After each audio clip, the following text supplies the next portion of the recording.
Shalom and welcome to the ICEJ webinar series, Thursday afternoon, 3 o'clock. That means it's time for our webinar here. And we're still dealing with this prolonged war between Israel and Hamas in Gaza, also other fronts in northern Israel against Hamas, the Judea, Samaria, the West Bank. And today we're going to deal with a very important and timely topic as we wait for news on whether Hamas is going to agree to a hostage release deal. We want to take you inside Hamas, the inner workings of it, and there's talk of a split between Yahya Sinwar, the leader, military leader of Hamas in Gaza, and the political leadership in Qatar. And to really help us with this is one of my favorite guests when we did radio for many years, Front Page Jerusalem, and really great insights into Palestinian society. I have Pinchas Inbari today. Good to see you, Pinchas. Good to see you. Yeah. Now, he's an Israeli specialist on Arab affairs. He's covered especially the Palestinian Society for Israel Radio, and also several Israeli and foreign media outlets for many years. And over the recent decades, he's been affiliated with one of the leading think tanks in Israel, the Jerusalem Center for Public Affairs. Now, it used to be headed by Ambassador Dori Gold, and now by our friend Dr. Dan Diker. And Pinchas has been a close confidant and working colleague of Dan, helping us and also myself, helping us understand the Arab world. Many contacts in Palestinian society, especially among the elites, other journalists covering some of the same stories, and also good contacts within Fatah and Hamas. And Pinchas, we hope you can help shed some light on what we've been going through over the past 7 months or so of this war with Hamas in Gaza. Yes, I'm at your service. Okay. Now, first, I just want to ask, we haven't had you on since this war broke out on October 7th, and that's probably my fault. I've had some of the other good Hamas experts on, but this is my oversight. But what was October 7th like for you? Did you expect anything like what happened that horrible day? Not at all. It was a big surprise.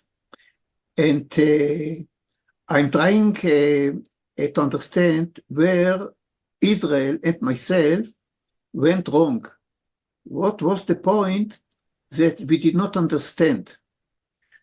And I'm sure that I fully understand what happened to us and what happened to me and what happened in general. But as days pass on, I think that the broad picture is becoming clearer as much as it can be. Mm-hmm. But we have to wait for better retrospect to understand what happened, what really happened, and what is about to happen next. Yes. So you were caught off guard. You thought, along with sort of the group think within Israeli intelligence. I know you probably take this personal because it's been your career to try and understand where the Palestinians are headed, but you didn't suspect anything like this. You thought they were deterred. Not that they were deterred, but I did not read correctly the mind of Yahya Sinwar. Mm-hmm.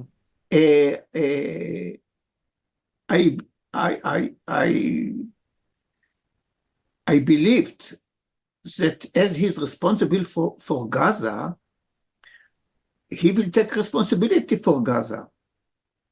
And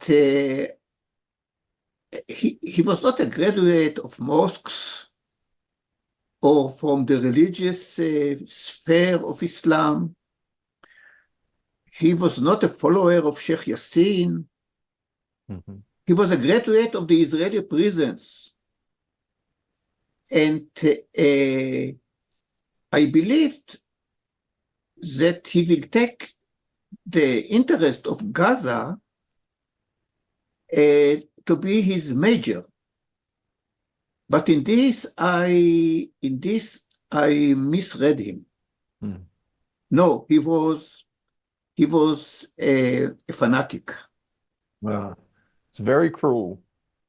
Yeah, we're going to get into it, inside Hamas, but I think it's good to go ahead and focus on Sinwar. I understand he really made a name for himself by the way he brutally executed in front of everyone with his own hands suspected Palestinian collaborators. So he already showed a really cruel side, and that's how he first got noticed and rose to notoriety in Gaza. Yes, his nickname was Abu Sab'a, which means that he killed 7 people in his bare hands. Mm. This And was his reputation.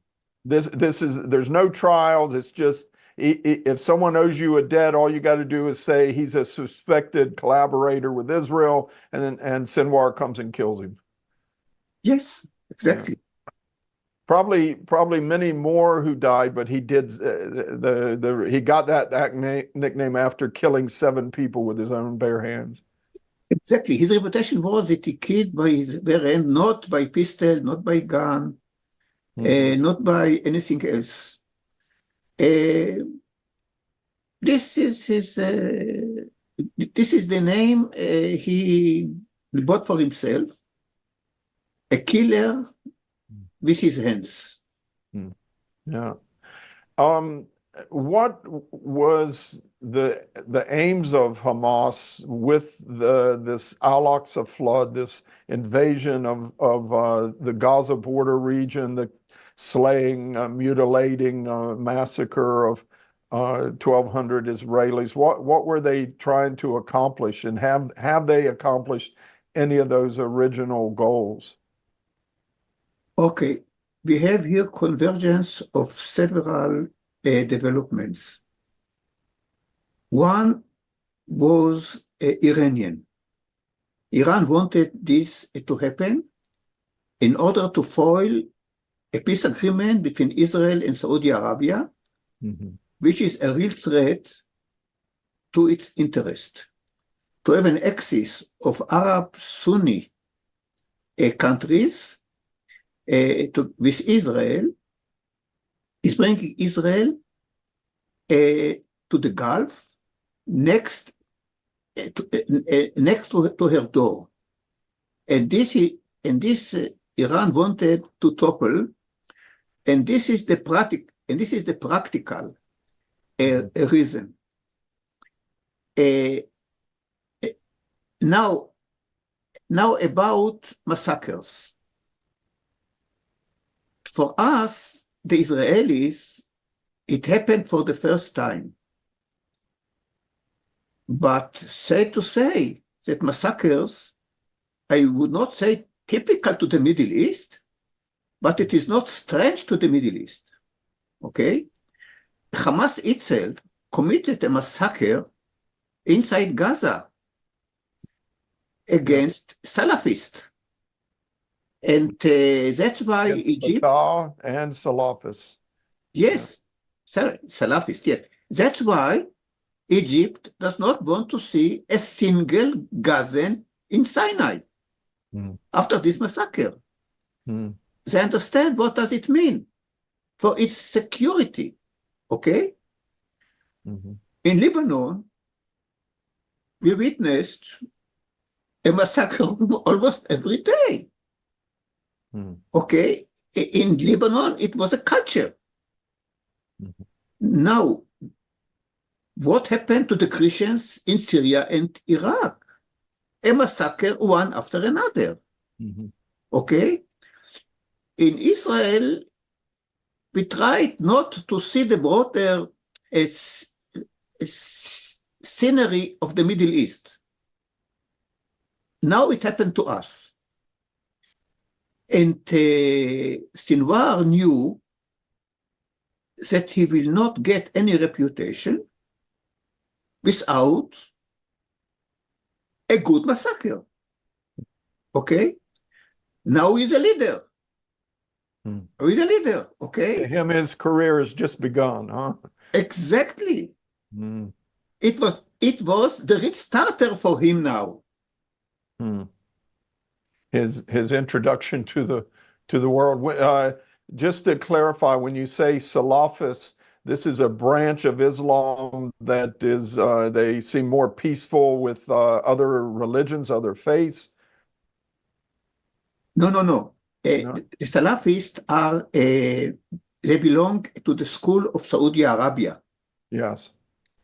And the Sunnah and they are Sunnah, but a different type of Sunnah than of Egypt and Israel, West Bank, etc., and Syria. Okay, a different school, and they are enemies.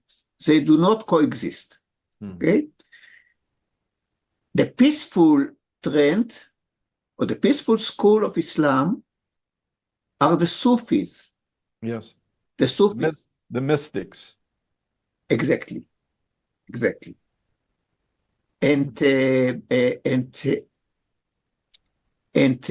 Hamas does not permit in Gaza to Salafists and to Sufis to exist. Okay. Okay? And they even came after them inside Sinai. Out among the Bedouin. No, it was in El Arish. In El Arish. El Arish. Yes, right the Bedouins came closer to Wahhabism. Okay? And Hamas cannot deal with them. But they helped them against Egypt in Sinai, but did not permit their activity in Gaza. Okay. Now we're talking inside Hamas, and I think, we've been in this prolonged period of trying to work out another hostage release deal. And there's reports of an apparent split between the Hamas political bureau that sits in Doha in Qatar, and Sinwar and his as the military leader inside Gaza, who has he has the handcuffs to all the hostages. He controls them. That the outside Hamas leaders would be willing with some sort of deal, but he doesn't want it. Is this true? And what can you tell us about it? Yes, this is exactly the point. Now, if you notice, the one who is running the show for Hamas is a newcomer. His name is Khalil Hayya. Khalil Hayya is second to Sinwar. It means that now we are negotiating with Sinwar himself. Either Sinwar gave him the authority to negotiate, or he knows how to contact Sinwar inside Gaza. Okay? And Qatar and the Politburo in Doha are pushed aside. This is Ismail Haniyeh and Abu Marzouk and these other guys. Yes, Abu Marzouk is some kind of a middleman also. He's not exactly a Doha man. His center is in Amman. In Amman, not in Doha. He's something a go-between. But he's not in the front. But Khalil Hayya means Sinwar. Now we are talking business, okay? And he's the one sitting in the negotiations with Egypt in Cairo and the America. Exactly. And here we also enter the conflict between Egypt and Qatar. Egypt and Qatar are not friends. Egypt blamed Qatar of creating the Arab storm inside Egypt that toppled President Mubarak and brought Morsi to power. Yeah, Mohammed Morsi, the head of the Muslim Brotherhood. I know Yes, President Obama had a role in that, but probably sure, Al Jazeera, the Qatari TV station, was also part of it. exactly. And I heard myself from senior Egyptians that we should never forget Qatar, what they did to us. Okay? Mhm. Now, Egypt was enforced or compelled to cooperate in Qatar inside Gaza. Why? Because the name of the game paying Hamas money in order to keep it silent. And that was with the agreement of Israel, Prime Minister Netanyahu, as I understand it. He signed off on this. Exactly. So because Egypt has everything, but not money, Mhm. they have dignity and proud Yeah. and big army and you name it, but money they have not. Mhm. So they needed to accept the role of Qatar inside Gaza, but they did not like it. They did not like it. Yeah, I think a lot of these Sunni Arab states, they don't like Qatar. They're too close to Iran, and they incite through Al Jazeera against the Saudi regime, the Emirates leadership, the Egyptians. Yes. Egypt not only closed down Al Jazeera offices in Cairo, but they also took their journalists on trial. Put them on trial. Man, if Yes. Israel did that, the world would be in arms, but Egypt did it, huh? Egypt did it.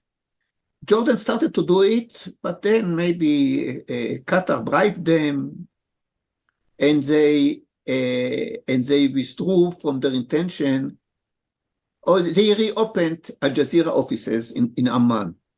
The same happened in Ramallah. They closed Al Jazeera offices because in their feud with Hamas, Al Jazeera backed Hamas against them. So they said, you cannot do it while you are working in Ramallah. And they shut down the Al Jazeera studios in Ramallah. But they reopened them later, I believe, because of the same. Somebody paid somebody, and they are back on air. Okay? Yes. Now, but this time, Egypt find an opportunity to push Qatar away and take the Emirates instead. Now the Emirates entered Gaza together with Egypt, so they will finance the role of Egypt in Gaza. Yeah. They don't need Qatar anymore. So the moment you don't need Qatar, so all the leadership in Doha are useless. Okay? Now, Sinwar not only bluffed Israel, he also bluffed Egypt. Egypt did not believe that Sinwar is going to do what he was planning to do. They discovered it, but it was already too late. Okay? And but nevertheless,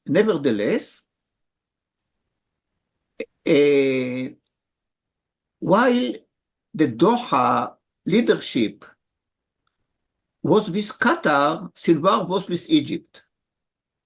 Okay? Now, for Egypt, keeping Sinwar in place means somebody in Hamas that they can use to spread their influence. That's the name of the game now. Hamas role relies on the leadership in Doha. Egypt role relies on Sinwar and the Emirates. So, and this is already a fait accompli, you think? A lot of the aid that's going in is from the Emirates with Egyptian cooperation. That's to pay salaries, to give money, to give food. No. I talked with them. It works differently now. Yeah. There's a lot of corruption there, and everything winds up in Hamas' hands anyway. I think that it's too early to corruption to spread. We are only the initial steps. Okay? Of what I understood, the Emirates are not just sending convoys, okay, but they are assisted by Dahlan's people in Gaza.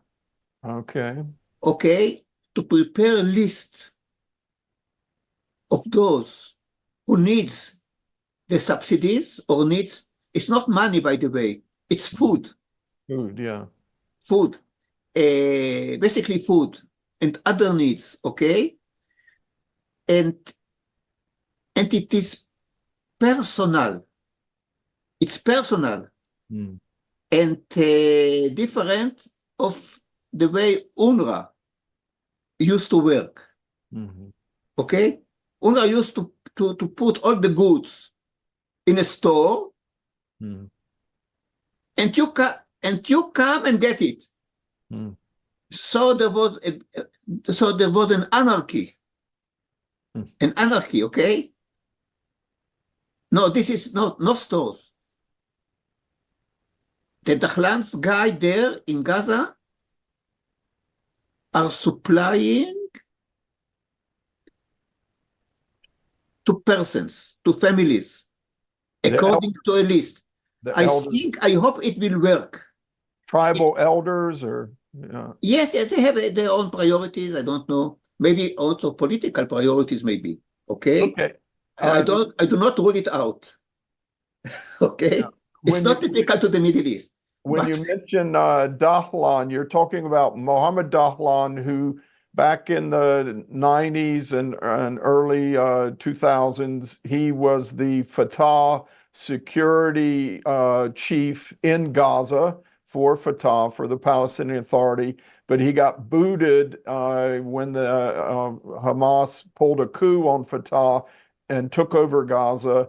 And he was really blamed for that, and he fell out with Mahmoud Abbas, the head of Fatah, the head of the Palestinian Authority, and he's been in the United Emirates for his own protection or whatever, but he has all the contacts still in Gaza to be an effective middleman for the Emirates to get back in there. And I guess the Emirates have a better relationship with Israel. That you have hope it will, and things could improve from that alone.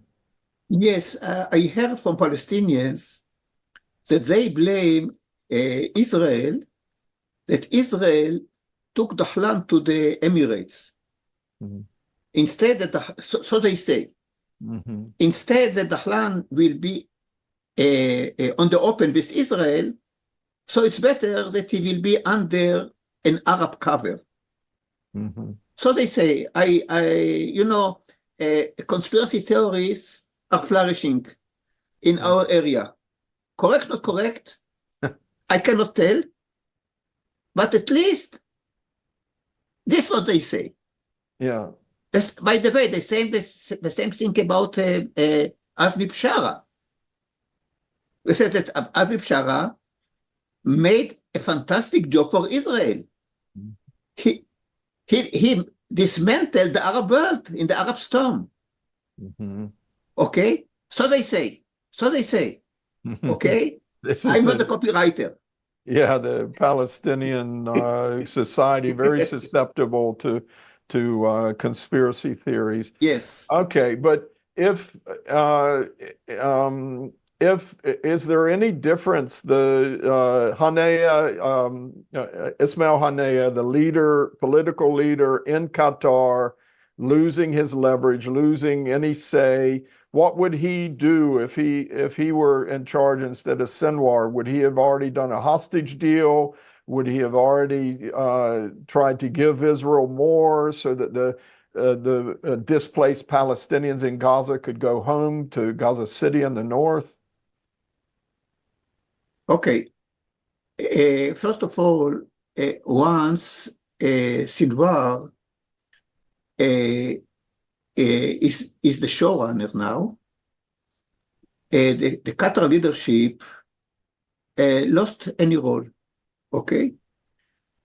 And to the contrary, now they are very much afraid that Sinwar will gather momentum and the leadership of Hamas will be in Gaza and not in Doha.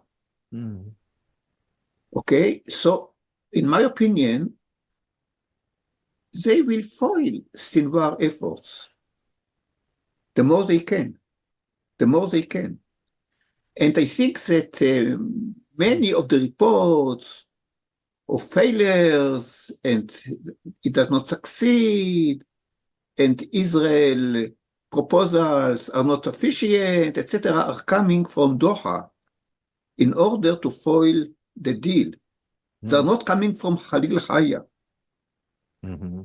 I listened to him. He gave a very elaborated interview to Al Jazeera a few days ago. Mm-hmm. He didn't say that the deal is difficult or problems, etc. No, he was very positive. So we are talking about Udna for 5 years, things like this. Mm-hmm. And we are ready to put down our arms if there will be a Palestinian state.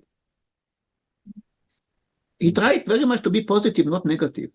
Yeah. So we hear from Doha negative, and we hear from Khalil Haya positive. Okay. For our listeners, hudna is an Islamic concept of a temporary truce. When you're weak, you make it with the enemy, a ceasefire or something until you get stronger.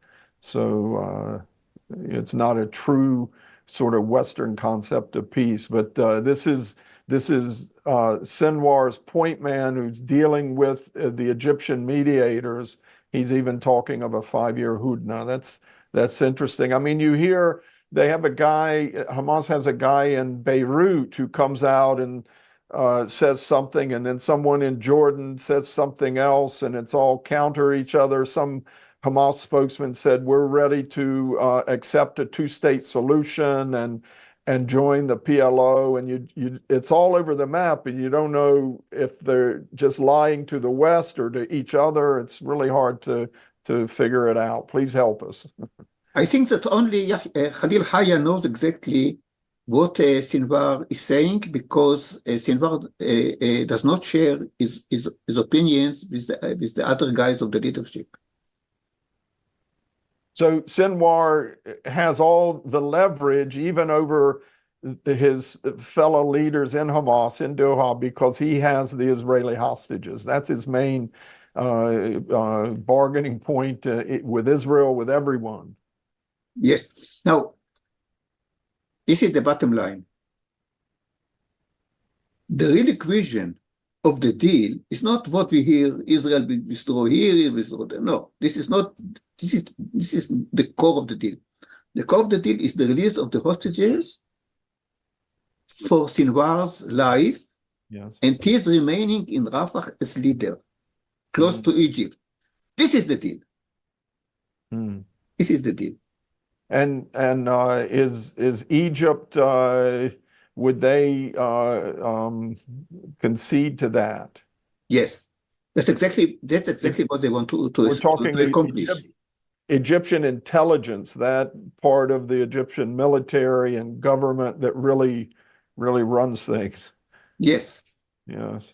yes, No, yes. that's interesting. I mean, you figure that's why he's holding on to the hostages is for his own existence. And Yeah. if he gives them up, he's gonna, he either goes into exile, but he doesn't want that. He wants to be the real hero and carried out a massacre and lived to tell about it, and not only live, but still ruling in Gaza. That would foil Israel's war aims completely.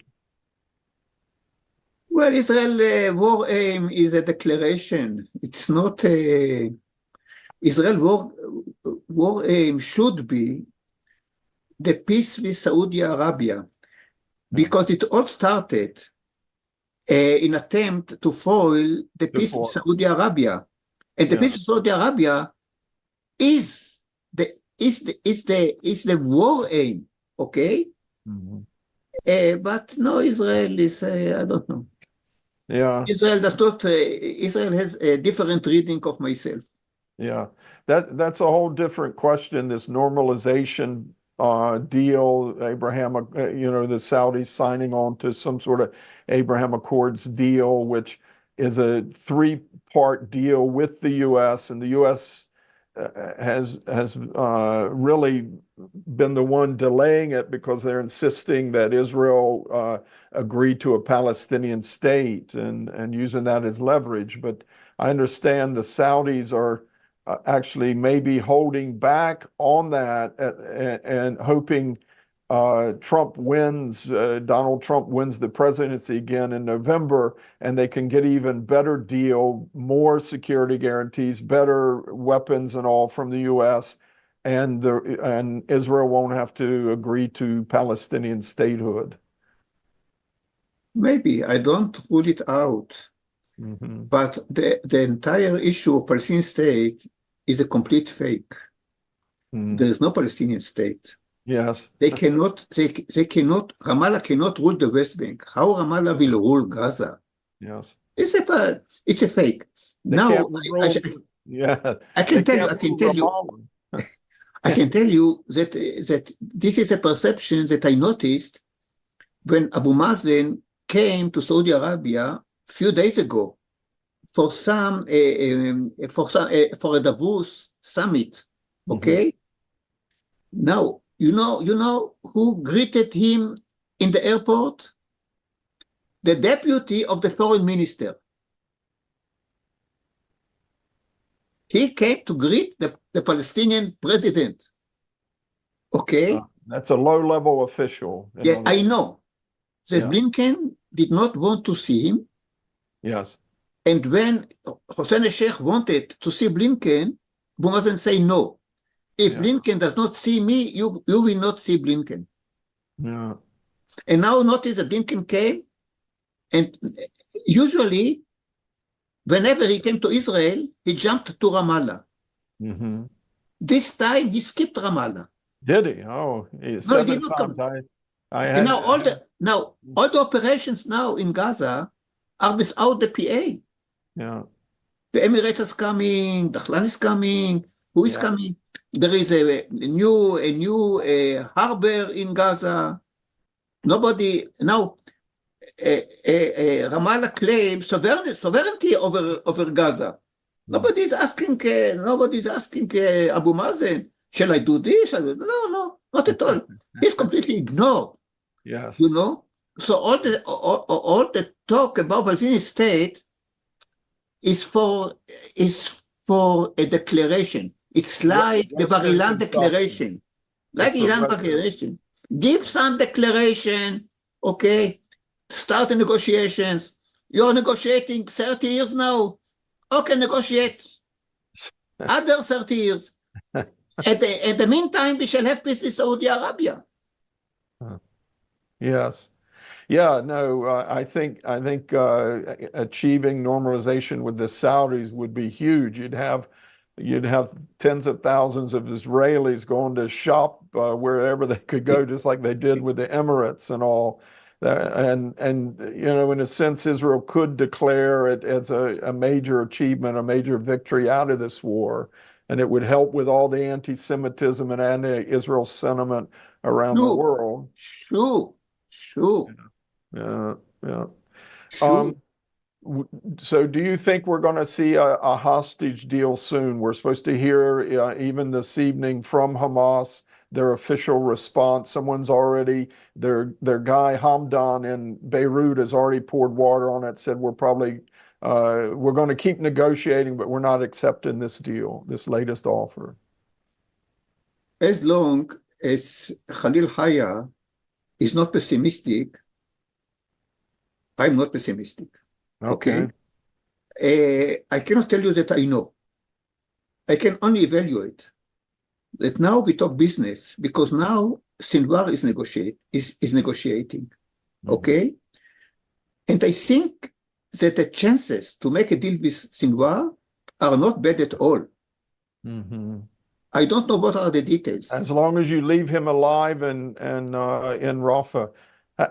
If we don't get a hostage deal, are we going to see an Israeli operation in Rafah? It's all another fake. There is no operation in Rafah. You don't think If so?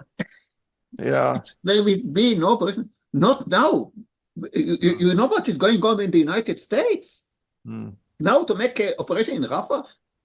How mm. can this help Biden Yeah. or the United States? Yeah. No, no, no. Forget about it.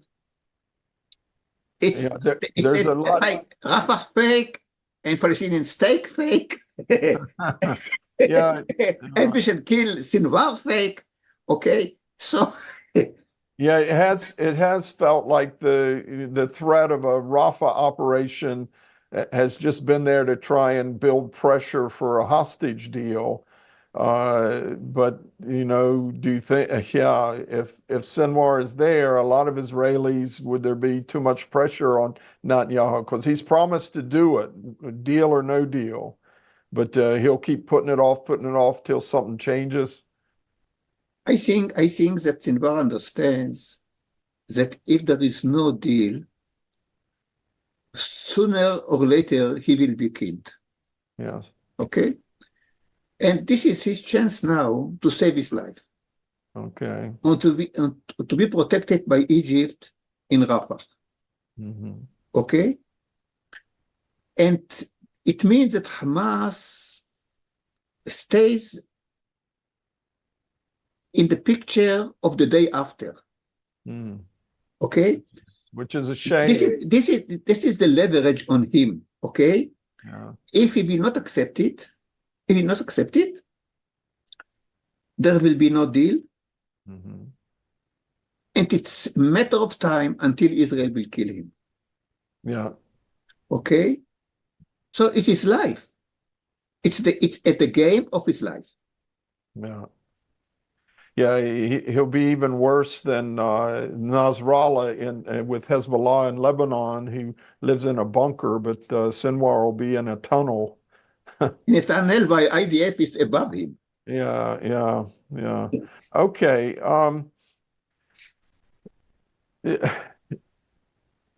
What you're saying, the future of Gaza, as you see it, would include Hamas still in control and to some degree, or at least their presence and influence would be there, whether they're governing or not.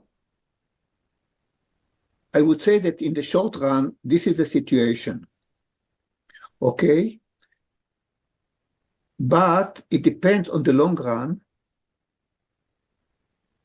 If Israel and the Arab states will succeed to agree about another address.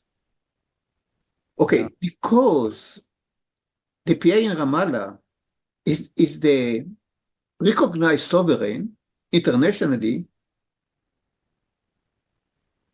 Ramallah must be part of it not as a sole ruler or a PA, but a partner that will shed sovereignty and legitimacy to any future solution for Gaza. Mm-hmm. Okay? Now, Ramallah itself, they tried to send their personnel into Gaza, and they all were killed. Mm. I talked to Ramallah and told me, no, we are not going to Gaza, no way. It is not safe for us, we cannot control Gaza. Everybody knows it.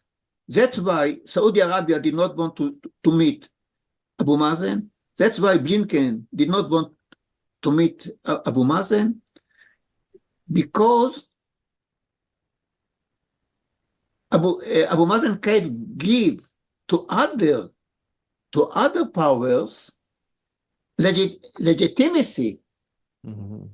but he cannot do anything. Mm-hmm. Okay, Yeah. let us suppose that there will be an Arab units will come from the Arab League, okay, but they will be welcomed by Abu Mazen, not by Sinwar, by Abu Mazen. Mm-hmm. Okay, those are the scenarios. Mm-hmm. Yeah. So, I mean, there's been talk of Hamas being kicked out of Qatar, the leadership there, and they said they want to move to Jordan, which I think would be horrible. And I think Jordan has already said they don't want it. But they said, look, there's a lot of Hamas support there. Most of our leaders have Jordanian passports. We should be able to go there, but they would destabilize Jordan very quickly, I would say. Well, it's no starter. First of all, I don't believe that Qatar will give up Hamas leadership. As long as they are still in competition with Egypt, they cannot throw away their cards. Okay, number one. But I believe that the more Egypt is gaining momentum in Gaza, the leadership in Doha are afraid for their lives. Uh-huh. Okay. They're not only sidelined, but you think they're endangered. I don't think, because they fear. I think that they fear is groundless. Israel will not kill them in Doha. Okay. Mm-hmm. Mm-hmm. Still they fear. Okay. They fear. And they believe that the best shelter for them is Jordan. Why? Because Israel tried in the past to kill Khaled Mashal in Jordan, and it was a very bad experience for Israel. And Israel gave a commitment to Jordan not to do it again. Yeah, so they think that in Jordan, they are safe.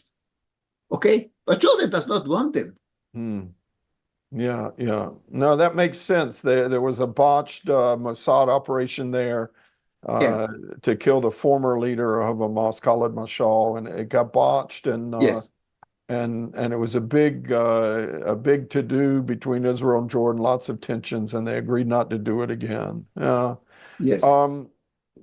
Look, the latest reports are that China is now going to try and reconcile Hamas with Fatah. Everyone lives under the PLO umbrella all happily ever after. I guess that's a non-starter too. They're wasting their time. Yes, but you know, the PA is participating in the meetings in China, but in low level. Also, Hamas sent low level representatives. In order, once China is inviting them, they cannot refuse. You can't say no, yeah. You cannot say no to China. Yeah. Okay. But you're right, it's a waste of time, but for sure, Saudi Arabia does not like it. Yeah.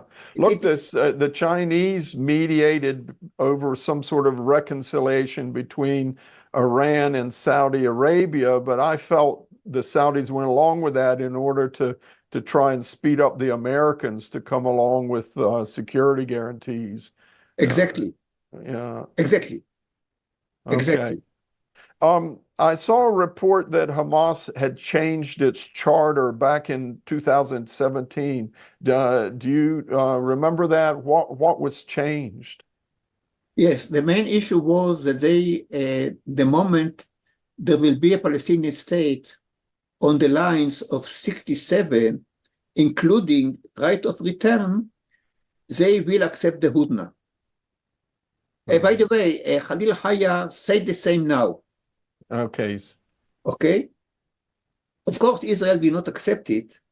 The importance of what Khalil Haya said is shedding positive light on the negotiations, not negative.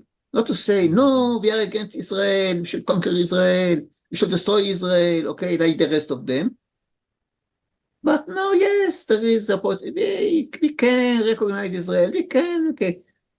He tried to be positive in order uh, to give a positive environment to negotiations of the exchange of prisoners. Yeah. Okay, and I think I'll end with this. I've been frustrated as an American with the policies of the Biden administration. All the criticism of Israel, it can come from lots of other people, but it's been hard to see it from the U.S. About all the starving people in Gaza, and now all these campus demonstrations, protests. Does Sinwar, sitting in his tunnel, hiding in Gaza, how informed is he of all these developments? And has I mean, I'm sure he's happy about all of these things, and he thinks it's all falling in his favor right now. Yes, sure, 100%. He's very happy. And by the way, not only him, I talked to my Ramallah friends. Also, Ramallah is very happy. Okay? They see it as the mobilizing the younger generation to support the Palestinian problem, which is very important for the next stages. Okay?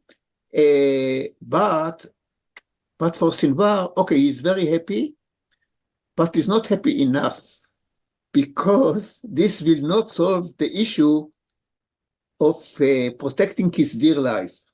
Mm-hmm. Yeah, he doesn't care about the people of Gaza, so why should others? Exactly. Yeah, yeah. This is the sad state of affairs.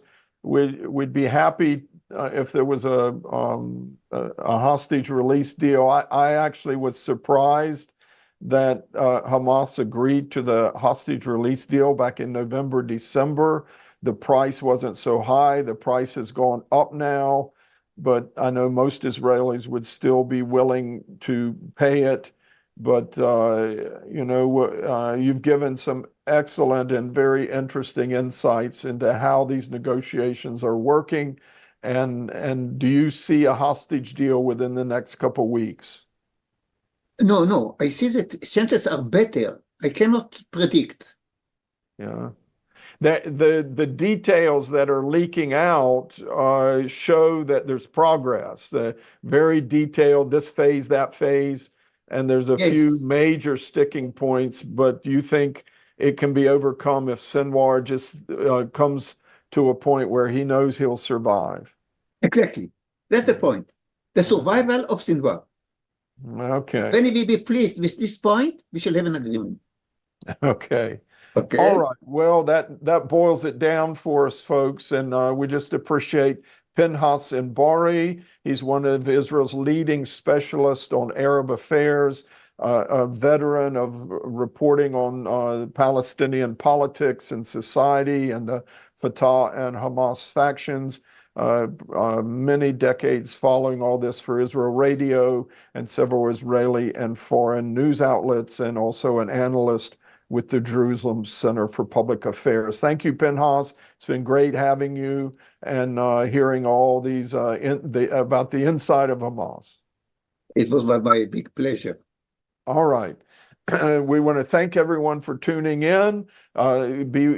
Make sure to be with us next Thursday, 3 o'clock, for another ICEJ, another episode of the ICEJ webinar series. And also make sure to stay tuned at the top of the hour, 4 o'clock Israel time today, our daily global prayer gathering. You can join Christians from all over the world to pray for Israel in this region. We got some new things to pray about. We hope you join us in just a few minutes. God bless you from Jerusalem.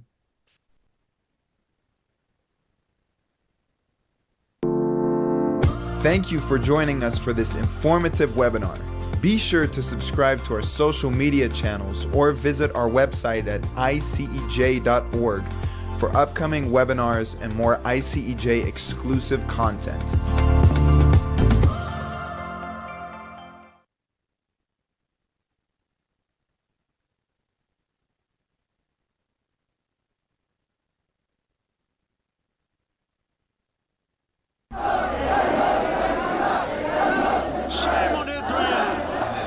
Protests all over the world. Here's a live look at the east side where demonstrators are on the move from the Israeli consulate to the UN. And Fox 5's Lisa Evers joins us live. The Israel-Hamas war stoking protests across the U.S. at various college campuses.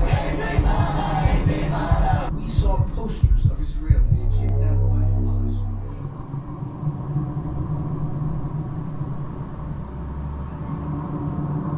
Obama finally retaliated over the weekend for Israel's targeting the secret Hamas official by launching a bomb at 60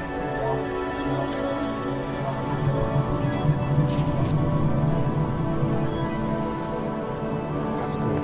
This is good. People can understand.